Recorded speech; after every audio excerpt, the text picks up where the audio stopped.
عن انس ان النبي صلى الله عليه وسلم قال من ذكرت عنده فليصلي علي ومن صلى علي مرة صلى الله عليه عشرا وفي رواية من صلى علي صلاة واحدة صلى الله عليه 10 صلوات وحط عنه 10 سيئات ورفعه بها 10 درجات. حضور اکرم صلی اللہ علیہ وسلم کا ارشاد ہے کہ جس کے سامنے میرا تذکرہ آوے اس کو چاہیے کہ مجھ پر درود بھیجے،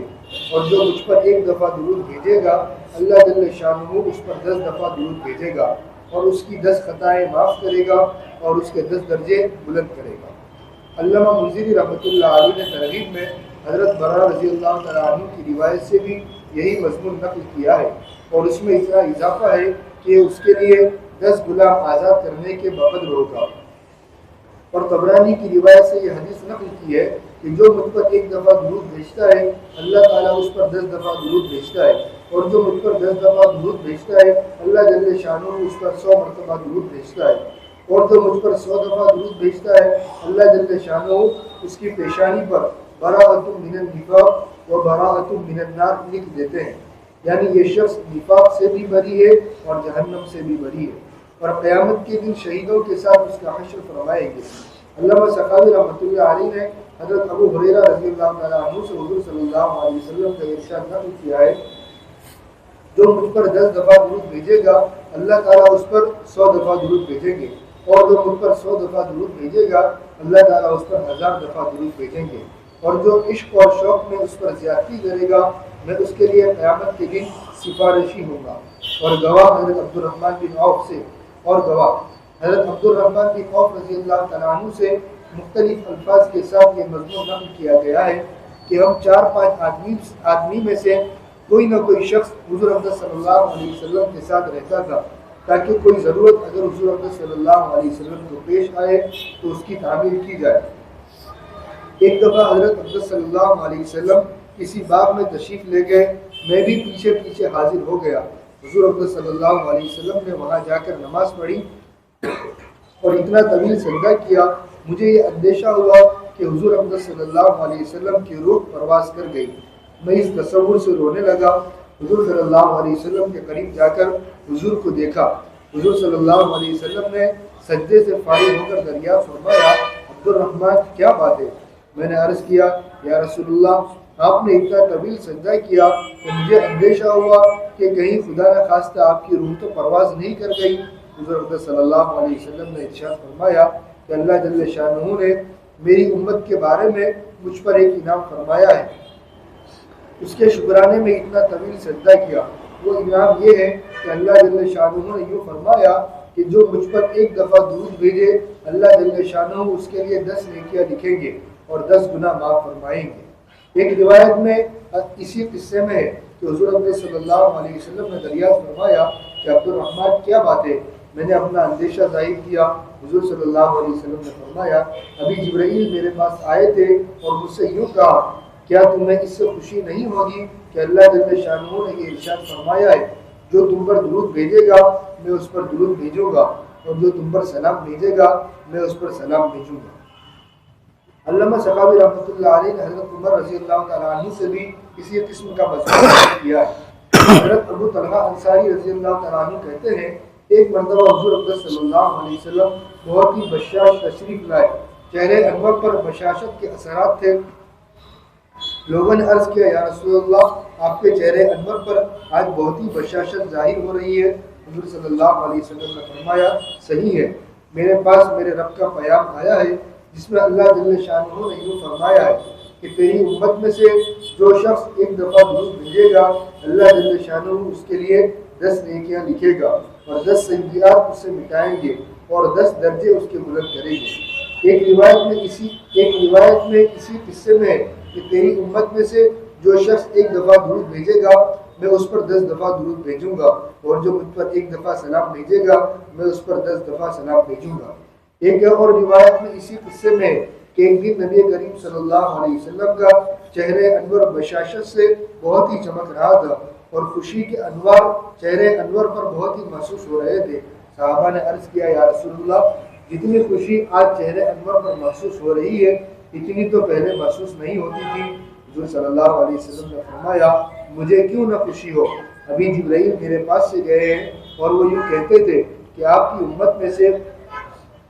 جو شخص ایک دفعہ بھی درود پڑھے گا اللہ جل شانہ اس کی وجہ سے 10 نیکیاں اس کے نامہ اعمال میں لکھیں گے اور 10 گناہ اس کے معاف فرمائیں گے اور 10 درجے بلند کریں گے، اور ایک فرشتہ اس سے وہی کہے گا جو اس نے کہا۔ حضور صلی اللہ علیہ وسلم فرماتے ہیں میں نے جبرائیل سے پوچھا یہ فرشتہ کیسا؟ تو جبرائیل نے کہا کہ اللہ جل شانہ نے ایک فرشتے کو قیامت تک کے لیے مقرر کر دیا ہے جو آپ پر درود بھیجے وہ اس کے لیے وَأَنْتَ صلی اللہ علیہ کی دعا کرے۔ علامہ سکاوی رحمۃ اللہ علیہ نے ایک اشکال کیا ہے کہ جب قرآن پاک کی آیت من جاء بالحسنۃ فلہ عشر امثالها کی بنا پر ہر نیکی کا ثواب 10 گنا ملتا ہے تو پھر درود شریف کی کیا خصوصیت رہی؟ بندے کے نزدیک تو اس کا جواب آسان ہے، وہ یہ کہ حسب ضابطہ اس کی 10 نیکیاں علیحدہ ہے اور اللہ جل شانہ کا 10 دفعہ درود بھیجنا مستقل مزید انعام ہے۔ اور خود علامہ سقاوی نے اس کا جواب یہ نقل کیا ہے کہ اول تو اللہ جل شانہ کا 10 دفعہ درود بھیجنا اس کی اپنی نیکی کے 10 گنے ثواب سے کہیں زیادہ ہے، اس کے علاوہ 10 مرتبہ درود کے ساتھ 10 درجوں کا بلند کرنا، 10 گناہوں کا معاف کرنا، 10 نیکیوں کا اس کے نامہ اعمال میں لکھنا اور 10 غلاموں کے آزاد کرنے کے بقدر ثواب ملنا مزید بڑا ہے۔ حضرت تھانوی رحمۃ اللہ علیہ نے زاد السعید میں تحریر فرمایا ہے جس طرح حدیث شریف کی تصریح سے معلوم ہوتا ہے کہ ایک بار درود پڑھنے سے 10 رحمتیں نازل ہوتی ہے، اسی طرح قرآن شریف کے اشارے سے معلوم ہوتا ہے کہ حضور صلی اللہ علیہ وسلم کی شان عرفہ میں ایک گستاخی کرنے سے نعوذ باللہ منہا اس شخص پر من جانب اللہ 10 لعنتیں نازل ہوتی ہے۔ چنانچہ ولید بن مغیرہ کے حق میں اللہ نے بس وجہ استہزاء یہ 10 کلمات ارشاد فرمائے: اللہ مہین، حماز، مشاء، نمیم، مناع للخیر، معتد، اسیم، عتل، ذنیم، مکذب بالآیات بدلالت بقوله تعالی اذا تتلی علیہ آیاتنا قال اساطیر الاولین۔ فقط یہ الفاظ حضرت تھانوی نے تحریر فرمائے ہیں، یہ سب کے سب 29ویں پارے میں ہیں، سورہ نون کی اس آیت میں وارد ہوئے ہیں۔ ولا تطع كل حلاف مهين هماز مشاء بنميم مناع للخير معتد اثيم عتل بعد ذلك زنيم ان كان ذا مال وبنين اذا تتلى عليه آیاتنا قال اساطیر الاولین۔ اور آپ کسی ایسے شخص کا کہنا نہ مانیں جو بہت قسمیں کھانے والا ہو، بے وقت ہو، تانا دینے والا ہو، چغلیاں لگاتا پھرتا ہو، نیک کام سے روکنے والا ہو، حد سے گزرنے والا ہو، گناہوں کا کرنے والا ہو، سخت مزاج ہو، اس کے علاوہ حرام زادہ ہو، اس سبب سے کہ وہ مال و اولاد والا ہو۔ جب ہماری آیتیں اس کے سامنے پڑھ کر سنائی جاتی ہے تو وہ کہتا ہے کہ یہ بے سند باتیں ہیں جو اگلوں سے منقول چلی آتی ہے۔ بسم اللہ الرحمن الرحیم، الحمدللہ رب العالمین والصلاة والسلام علی سید الانبیاء والمرسلین محمد وآلہ وصحبہ اجمعین، اما بعد، فقد قال اللہ تعالی فی القرآن المجید والفرقان الحمید، اعوذ باللہ من الشیطان الرجیم، بسم اللہ الرحمن الرحیم، ان اللہ وملائکتہ یصلون علی النبی یا ایہا الذین آمنوا صلوا علیہ وسلموا تسلیما، اللہم صلی علی سیدنا و شفیعنا و حبیبنا و سندنا و سیدنا و مولانا محمد وعلی آل سیدنا و نبینا مولانا محمد وبارک وسلم تسلیما کثیرا کثیرا کثیرا۔ الحمدللہ اس وقت ہم پوری جماعت کی طرف سے حضور اکرم صلی اللہ علیہ وسلم کی خدمت میں صلاۃ و سلام پیش کیے جا رہے تھے۔ اللہ جل جلالہ و من والہ ہمارے اس درود پڑھنے کو، درود سننے کو اور حضور اکرم صلی اللہ علیہ وسلم پر سلام بھیجنے کو قبول فرمائے، اور حضور اکرم صلی اللہ علیہ وسلم نے جو فضیلتیں بتائی ہے وہ ساری فضیلتیں ہمیں نصیب فرمائے۔ آج حدیث پاک میں بتایا گیا کہ من صلی علیہ مرتن صلی اللہ علیہ عشرن، حضور اکرم صلی اللہ علیہ وسلم نے فرمایا کہ اگر کسی نے مجھ پر ایک مرتبہ درود پڑھا، ایک مرتبہ درود بھیجا، ایک مرتبہ درود پڑھا تو اللہ جل جلالہ و امن والہ اس کے اوپر 10 مرتبہ درود بھیجیں گے۔ ان کے علاوہ دوسری حدیثیں جو ہے ان ساری حدیثوں کو جمع کرو تو اس میں آئے گا کہ جو آدمی ایک مرتبہ حضور اقدس صلی اللہ علیہ وسلم پر درود پڑھتا ہے، اللہ جل جلالہ و امن والہ 10 مرتبہ اس پر رحمت نازل فرماتے ہیں، اللہ تبارک و تعالیٰ اس کے 10 گناہ معاف فرماتے ہیں، اللہ تعالیٰ اس کے 10 درجات کو بلند فرماتے ہیں، اور اس کے علاوہ بھی اللہ تبارک و تعالیٰ کی طرف سے کیا ہے ان کے اوپر درود بھیجا جاتا ہے وغیرہ وغیرہ۔ بہرحال یہ ہمارے لیے بہت ہی سعادت کی بات ہے، بہت ہی خوش نصیبی کی بات ہے کہ جو اللہ تبارک و تعالیٰ کا فضل، جو اللہ تبارک و تعالیٰ کا کرم حاصل کرنا چاہے، جتنا زیادہ حاصل کرنا چاہے اس کے لیے آسان صورت یہ ہے کہ وہ حضور اقدس صلی اللہ علیہ وسلم پر درود پڑھتا رہے۔ اس لیے کہ جتنی حدیثیں بھی آپ حضرات نے سنی ان میں مختلف صحابہ کرام رضوان اللہ تعالیٰ علیہ مجمعین سے نقل کیا گیا کہ حضور اقدس صلی اللہ علیہ وسلم نے فرمایا من صلی علیہ مرتن صلی اللہ علیہ عشرن، اور دوسرے واقعات بھی بیان کیے گئے کہ حضور اقدس صلی اللہ علیہ وسلم نے ایک مرتبہ ایک باغ میں گئے، نماز پڑھی، اور نماز پڑھنے میں حضور صلی اللہ علیہ وسلم نے سجدے میں بہت دیر لگائی۔ ظاہر بات ہے کہ ہماری طرح تین سبحان رب الاعلیٰ والا یا 5 سبحان رب الاعلیٰ والا تو سجدہ حضور صلی اللہ علیہ وسلم کرتے نہیں تھے، لمبا، ویسے بھی لمبا سجدہ ہوتا تھا۔ اور جب صحابہ کو شک ہونے لگے، صحابہ کو فکر ہونے لگے، تو اس کا معنی یہ ہوا کہ حضور اقدس صلی اللہ علیہ وسلم کا یہ سجدہ 10-15 منٹ سے بھی زیادہ کا تھا، جس وجہ سے صحابہ کرام رضوان اللہ تعالیٰ علیہ اجمعین کے دل میں خدشہ پیدا ہوا کہ کہیں حضور اقدس صلی اللہ علیہ وسلم کی روح تو پرواز نہیں کر گئی۔ وہ قریب گئے تو دیکھا کہ حضور اقدس صلی اللہ علیہ وسلم سجدے میں ہیں اور ابھی حیات ہے۔ حضور اقدس صلی اللہ علیہ وسلم نے پوچھا کہ بھئی کیا بات ہے؟ کہا کہ میں فکر میں پڑ گیا، آپ نے اتنا لمبا سجدہ کیا کہ کہیں آپ کی جان تو نہیں چلی گئی۔ تو اس وقت حضور صلی اللہ علیہ وسلم نے فرمایا کہ ابھی جبریل یہاں سے گئے اور مجھے بتا کر گئے کہ تمہاری امت میں سے کوئی بھی، دیکھو یہاں عام بتایا گیا، امت، ہر امتی، تمہاری امت میں سے کوئی بھی ایک مرتبہ مجھ پر درود بھیجے گا، اللہ تبارک و تعالیٰ کی طرف سے 10 مرتبہ اس کے اوپر درود بھیجا جائے گا۔ تو اس وجہ سے حضور اقدس صلی اللہ علیہ وسلم فرماتے ہیں کہ شکرانہ کے طور پر میں نے اللہ تبارک و تعالیٰ کے سامنے اتنا لمبا سجدہ کیا کہ اللہ تبارک و تعالیٰ نے میری امت پر بہت ہی فضل فرمایا، بہت ہی کرم فرمایا۔ ان کے علاوہ بھی حضور اقدس صلی اللہ علیہ وسلم کی طفیل سے، حضور اقدس صلی اللہ علیہ وسلم کی برکت سے اس امت کو بہت ہی سہولتیں اور بہت ہی راحتیں بھی ملی۔ دوسری جو شریعتیں تھیں ان دوسری شریعتوں کے جو احکام ہیں وہ احکام زیادہ سخت تھے، اور حضور اقدس صلی اللہ علیہ وسلم کی وجہ سے اس امت کو احکامات بھی سہل ملے، آسان ملے۔ دوسرا یہ ہے کہ حضور اقدس صلی اللہ علیہ وسلم کی برکت سے ایک نیکی کرنے پر اللہ تبارک و تعالیٰ کی طرف سے 10 گنا تو ثواب ملتا ہی ہے، جیسے قرآن پاک کی آیت تمہارے سامنے ابھی پڑھی گئی کہ جس نے ایک نیکی کی تو اللہ تبارک و تعالیٰ اس کو 10 گنا ثواب عطا فرمائیں گے۔ معراج کی جو حدیث ہے وہ بھی آپ حضرات نے سنی ہے کہ اللہ تبارک و تعالیٰ نے پہلے 50 نمازیں فرض کی تھی، حضرت موسیٰ علیہ السلام کی گزارش کی وجہ سے، حضرت موسیٰ علیہ السلام کی درخواست کی وجہ سے حضور اقدس صلی اللہ علیہ وسلم اس میں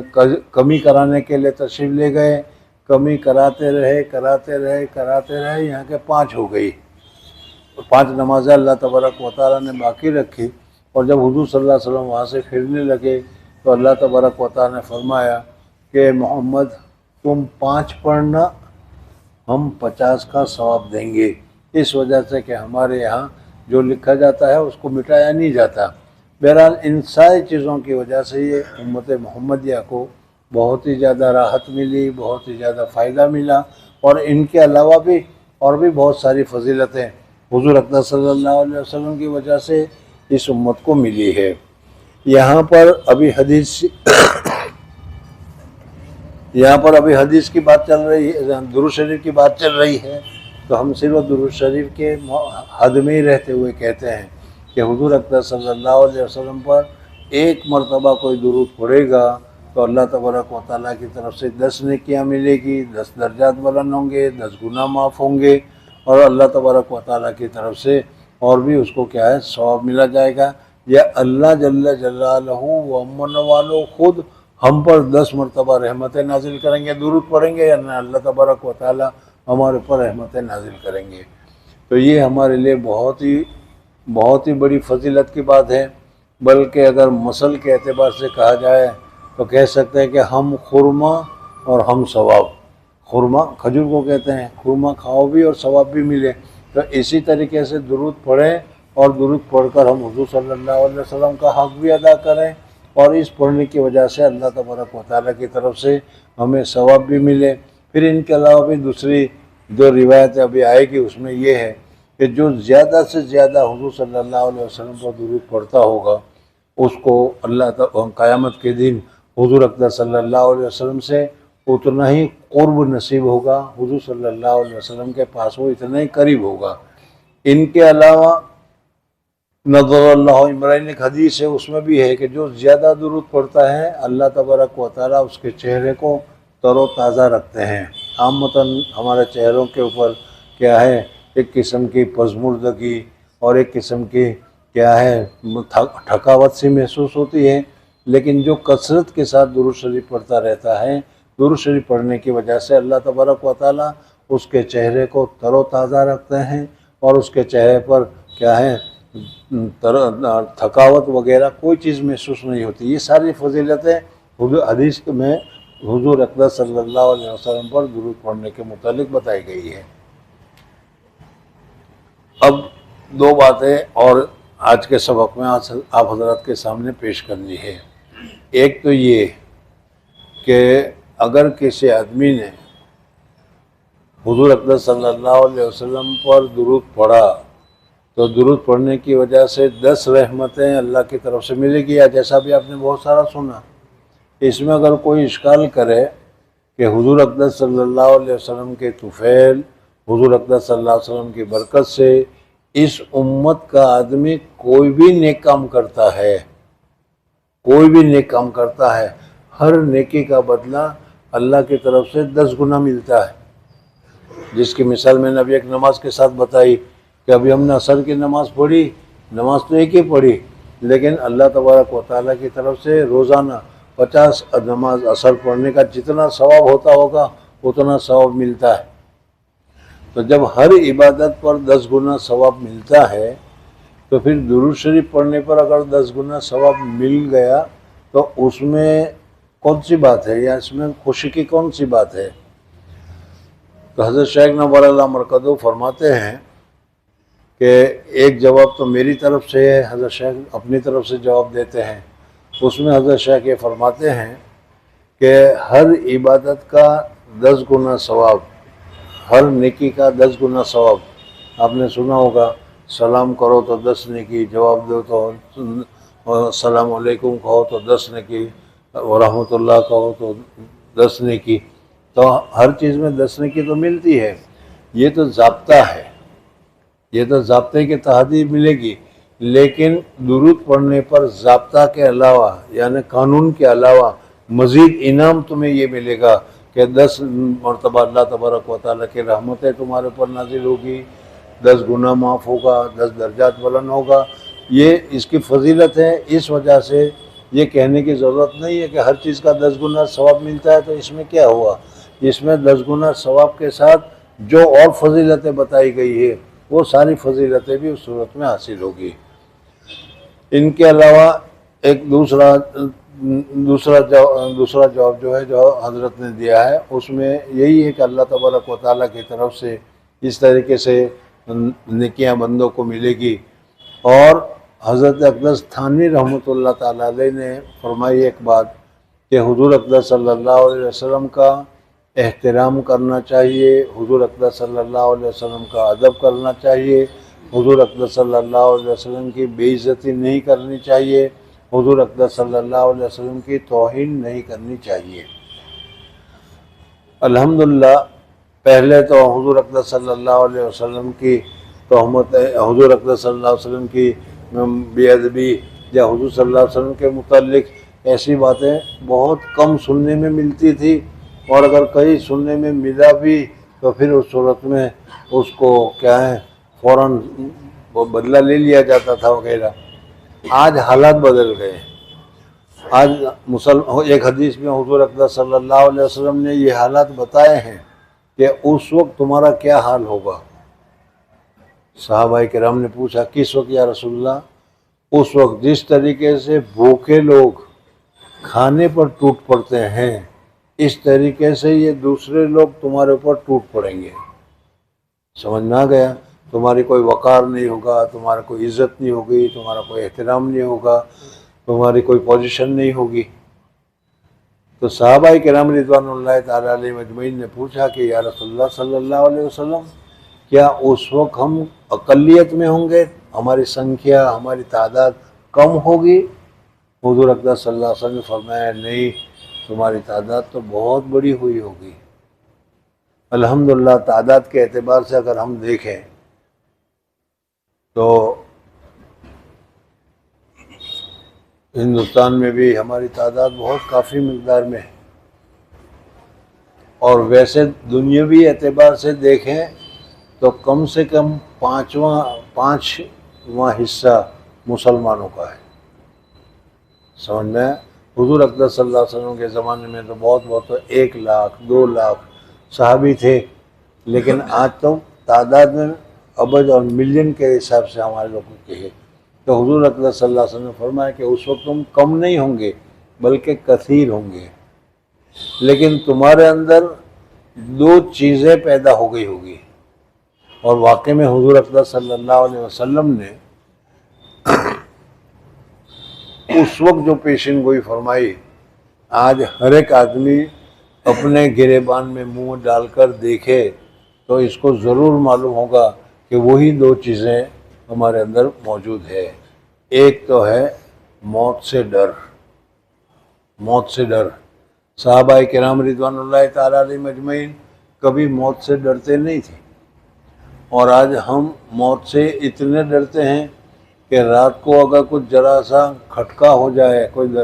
دروازہ کو کھٹکا دے تو پھر ہم کہتے ہیں کہ جاؤ جا کر دیکھو نا، پہلے تم جاؤ نا پھر میں آتا ہوں۔ یعنی اتنا ڈر لگا رہتا ہے کہ کہیں میری جان نہ چلی جائے، کہیں کوئی، تو موت سے ڈر۔ اور دوسرا حب دنیا، دنیا کی محبت ہمارے دلوں میں گھر کر گئی ہے،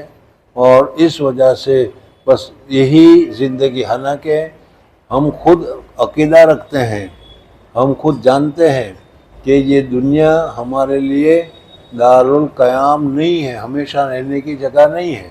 بلکہ یہ تو ہمارے لیے کیا ہے، نیکی کمانے کا ایک جگہ ہے، نیکی کمانے کے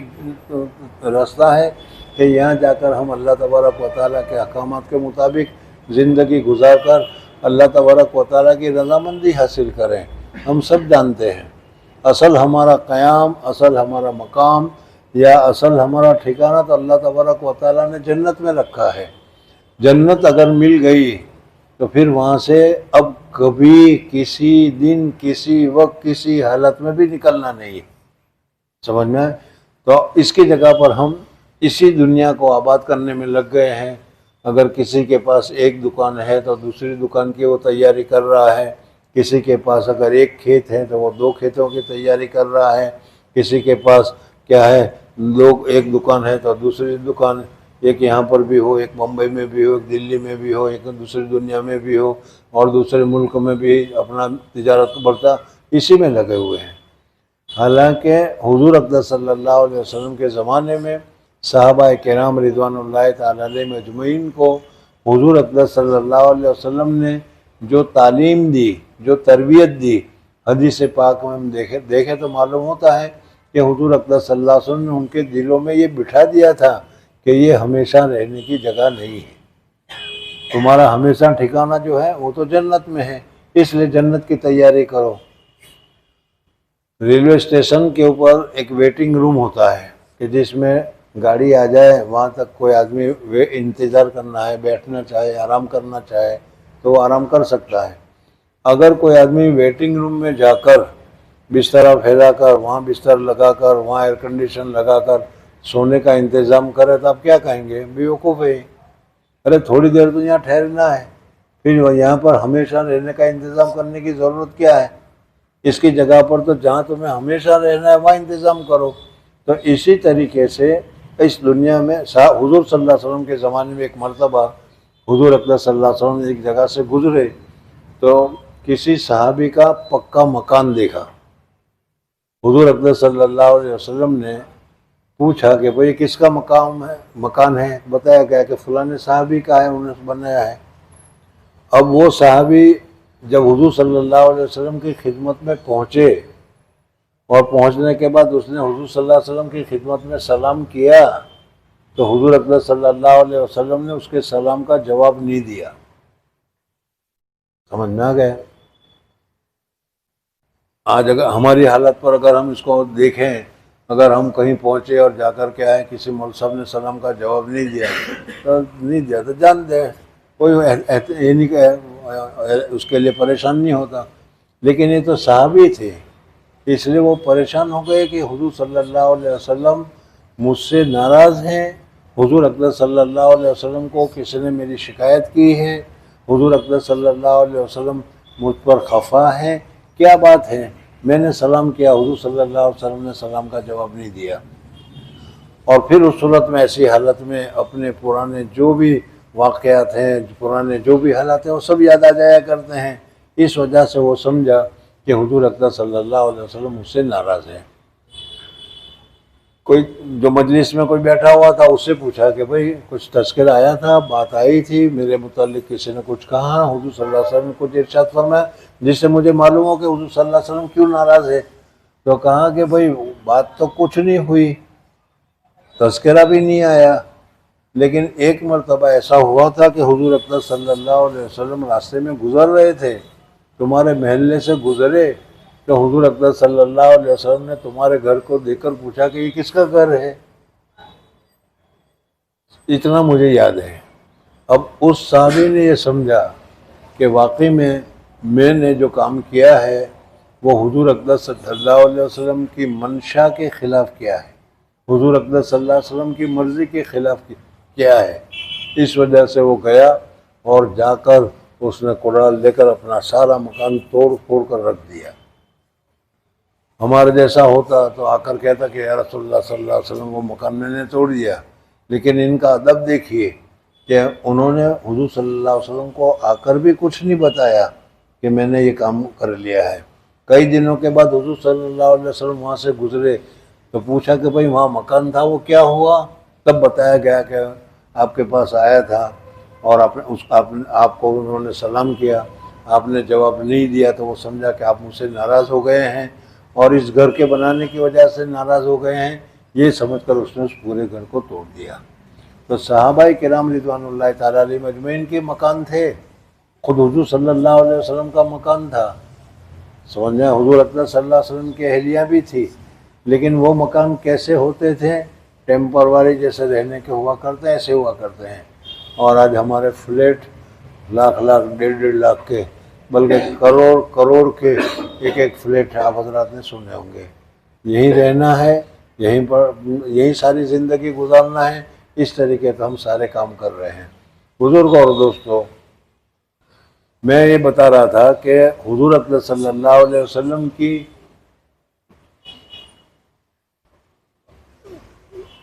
بے ادبی کرنا ہم لوگوں سے بھی بہت ہوتی ہے، بہت بے ادبی ہم لوگ کرتے ہیں۔ پہلی بات تو یہ ہے کہ حضور اقدس صلی اللہ علیہ وسلم کا نام مبارک سن کر ہم اپنے ہونٹ کو ہلاتے بھی نہیں، صلی اللہ علیہ وسلم بولنے کی بھی کیا ہے ہمت نہیں کرتے۔ یہ بے ادبی ہے یا نہیں؟ خیر بہرحال اور بھی بہت ساری چیزیں ہیں۔ اس وقت علامہ حضرت اقدس تھانوی رحمۃ اللہ تعالیٰ علیہ نے ایک بات بتائی ہے، وہ مجھے بتانا ہے کہ جس طریقے سے حضور اقدس صلی اللہ علیہ وسلم پر درود بھیجنے سے اللہ تبارک و تعالیٰ کی 10 رحمتیں نازل ہوتی ہے، اس طریقے سے حضور اقدس صلی اللہ علیہ وسلم کی توہین کرنے سے حضور اقدس صلی اللہ علیہ وسلم کی بیعت بھی کرنے سے 10 لعنتیں ہمارے اوپر اترتی. شیطان کو تو ایک ہی مرتبہ ملعون کر دیا، ملعون نکل یہاں سے، بس ایک ہی لعنت پڑی، لیکن اس ایک لعنت اس کے اوپر ایسی پڑی کہ قیامت تک کے لیے، بلکہ قیامت کے بعد بھی وہ ملعون کا ملعون ہی ہے، اللہ تبارک و تعالیٰ کے رحمت سے وہ محروم ہے. اگر حضور صلی اللہ علیہ وسلم کی بے عزتی کرنے کی وجہ سے 10 لعنتیں پڑتی ہیں تو پھر اس آدمی کا دنیا میں بھی کیا ٹھکانہ اور آخرت میں بھی کیا ٹھکانہ، یہ خود سوچنے کی ضرورت ہے. ایک کافر تھا حضور اقدس صلی اللہ علیہ وسلم کے زمانے میں، بہت ہی ولید نامی ایک بہت بڑا کافر تھا، ابو جہل وغیرہ کا ساتھی تھا، گرو گنڈال تھے یہ سارے کے سارے، اس میں یہ ولید بھی تھا. اور وہ ولید حضور اقدس صلی اللہ علیہ وسلم کی بہت ہی بے عزتی کیا کرتا تھا، بہت ہی برائی کیا کرتا تھا. ظاہر بات ہے کہ حضور اقدس صلی اللہ علیہ وسلم اللہ تبارک و تعالیٰ کے محبوب ہیں، اور جب اللہ تبارک و تعالیٰ کے محبوب کو، تمہارے کوئی محبوب کو کوئی برا کہے تو تمہیں برا لگتا ہے، تو اللہ تبارک و تعالیٰ کے محبوب کو کوئی برا کرے گا تو اللہ تعالیٰ کو بھی برا لگے گا. حضور اقدس صلی اللہ علیہ وسلم کے اوپر جو وحی نازل ہوتی تھی، حضور اقدس صلی اللہ علیہ وسلم پر وحی میں جو دوسرے انبیاء کے قصے وغیرہ آتے تھے تو وہ کہتا تھا اساطیر الاولین، ارے یہ تو پرانے زمانے کی قصے کہانیاں ہیں، چھوڑو، اس کی طرف توجہ کرنے کی ضرورت نہیں. اللہ جل جلالہ و من والہ نے اس کی ایک ہی ساتھ 10 برائیاں قرآن پاک میں اللہ تعالیٰ نے ذکر کی. قرآن پاک میں اللہ تبارک و تعالیٰ نے کسی دوسروں کے متعلق ایسا نہیں ذکر کیا. ہاں، ابو لہب کے متعلق ہے تبت یدا ابی لہب، اور اس کے بیوی کے متعلق ہے حبل من مسد، قیامت تک کے لیے قرآن میں رہے گا. اسی طریقے سے اس ولید کے لیے بھی اللہ تبارک و تعالیٰ نے قرآن پاک میں فرما دیا 10 برائیاں اس کے ذکر کیے. وہ حماز ہے، چغل خور ہے، لڑائی خور ہے، ایسا ہے ویسا ہے. ان سب کی طرف میں نہیں جا رہا، وہ ختم ہو رہا ہے. اس میں بعد ذالک زنیم، پتہ نہیں سمجھ میں آیا کہ نہیں. ان ساری چیزوں کے ساتھ وہ حرامی ہے، زنا کی اولاد ہے. اللہ جل جلالہ کسی کو کہے تو اب اس کا اندازہ خود ہی لگا لو. بہرحال وہ تو حضور صلی اللہ علیہ وسلم کا دشمن تھا، قرآن کو مانتا نہیں تھا، لیکن اس کے باوجود وہ یہ دل سے یقین کرتا تھا کہ قرآن جو کہتا ہے وہی میں جو آتا ہے، حضور صلی اللہ علیہ وسلم جو کہتے ہیں وہ بالکل صحیح کہتے ہیں. کافروں کا سب کا یہی حل تھا. یہ گیا اپنی ماں کے پاس، اور ماں کو جا کر کہا کہ ماں سچ سچ بتا میرا باپ کون. تو اس نے وہی جو اس کا مشہور باپ تھا وہ بتا دیا. کہا کہ نہیں، وہ میرا باپ ہے ہو ہی نہیں سکتا، وہ سچ بتا. بہت ضد کرنے لگا. تب اس کی ماں نے بتایا کہ ہاں ایک مرتبہ میں فلانے پاس گئی تھی اور اس سے زنا کرایا تھا، اس سے تو اب میں کہتا ہوں کہ تو صحیح کہہ رہی ہے، اس لیے کہ قرآن نے مجھے کہا کہ وہ بعد ذالک زنیم، ان ساری چیزوں کے بعد ہی حرامی ہے. تو دیکھو اللہ جل جلالہ نے حضور اقدس صلی اللہ علیہ وسلم کی بے عزتی کرنے پر دوسری 9 صفتیں جو ہیں وہ بھی تفصیل کے ساتھ بتانے کی ضرورت ہے، لیکن ابھی وقت نہیں ہے. بہرحال کہنے کا مقصد یہ ہے کہ حضرت تھانوی رحمۃ اللہ علیہ فرماتے ہیں کہ حضور اقدس صلی اللہ علیہ وسلم پر درود بھیجو گے، حضور اقدس صلی اللہ علیہ وسلم پر درود پڑھو گے تو 10 نیکیاں، 10 درجے، 10 گنا تمہیں فضیلت حاصل ہوگی. اور اگر حضور اقدس صلی اللہ علیہ وسلم کی بے عزتی کرو گے، بے حرمتی کرو گے تو 10 برائیاں بھی تم کو ملے گی. اللہ جل جلالہ و من والہ ان تمام برائیوں سے ہماری حفاظت کریں. بزرگ اور دوستو، بہت ساری چیزیں بتلانے کی بھی ہے، اور ہم ابھی بتلائیں تو آپ کو معلوم بھی ہوگا کہ واقعی میں ہم تو حضور صلی اللہ علیہ وسلم کی بے عزتی کر رہے ہیں. ایک ہی چھوٹی سی مثال اگر ابھی بتا دوں تو یہ ہے کہ داڑھی حضور صلی اللہ علیہ وسلم کی سنت ہے کہ نہیں، لیکن ہم لوگ داڑھی کو ناپسند سمجھتے ہیں، برا سمجھتے ہیں، داڑھی منڈاتے ہیں، یہ حضور صلی اللہ علیہ وسلم کی بے عزتی ہے یا نہیں؟ اور ان کے علاوہ بھی بہت ساری چیزیں۔ بہرحال خلاصہ یہ ہے کہ ہمیں حضور اقدس صلی اللہ علیہ وسلم کا احترام کرنا چاہیے، ہمیں حضور اقدس صلی اللہ علیہ وسلم کے طریقے کے مطابق اپنے اخلاق، عادات، اعمال وغیرہ کو درست کرنا چاہیے، ہر کام سنت طریقہ کے مطابق کرنا چاہیے۔ جیسے مثلا غسل ہے تو غسل ویسے بھی کر سکتے ہو تم، اور سنت طریقہ کے مطابق بھی کر سکتے ہو، وضو ویسے بھی کر سکتے ہو تم، اور سنت طریقہ کے مطابق۔ آپ تو کتابوں میں پڑھتے ہیں کہ وضو کی یہ سنتیں ہیں، وضو کی یہ مستحب ہیں، نماز کی یہ سنتیں ہیں، نماز کے مستحب ہیں، تو ہمیں ان تمام چیزوں کی رعایت کرنی چاہیے۔ اللہ جل جلالہ و من والہ مجھے اور آپ حضرات کو حضور اقدس صلی اللہ علیہ وسلم کا احترام کرنے کی، حضور اقدس صلی اللہ علیہ وسلم پر درود بھیجنے کی، اور حضور اقدس صلی اللہ علیہ وسلم کی توجہ، حضور اقدس صلی اللہ علیہ وسلم کی سفارش، حضور اقدس صلی اللہ علیہ وسلم کی شفاعت ہمیں نصیب فرمائے۔ سبحان اللہ و بحمدہ، سبحانک اللہم و بحمدک، نشہد ان لا الہ الا انت، نستغفرک و نتوب الیک۔ 5 منٹ باقی ہیں، وقت کو ضائع نہ کرو، جمعہ کا دن ہے، غروب کا وقت ہے، اس وجہ سے دعا میں لگ جاؤ۔ السلام علیکم، خیریت؟